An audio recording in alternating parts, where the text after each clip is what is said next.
আপু তাড়াতাড়ি আয়, ঈশান ভাই আসছে। কেন? এটা তোমার জন্য। Thank you. দেখি কি।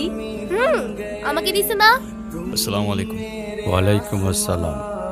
বসো। বাবা, ও ঈশান। হ্যাঁ, সে তো দেখলাম। কি করো তুমি? আমি এলএলবিতে লাস্ট ইয়ারে আছি।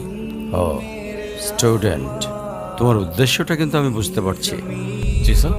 তোমাদের মতো ছেলেরা কেন আমাদের মতো বিজনেসম্যানের মেয়েকে টার্গেট করে, কিসের লোভে, সেটা আমার খুব ভালো করে জানা আছে। তোমার ফ্যামিলিতে আর কে কে আছেন? বাবা মা দুজনেই আছেন, কিন্তু ফ্যামিলি বলতে আমি একা। তার মানে আমি তো ঠিক বুঝলাম না। তারা আমার সাথে থাকে না, সেপারেটেড। ও, বুঝতে পারছি। প্রবলেমটা কার ভেতরে?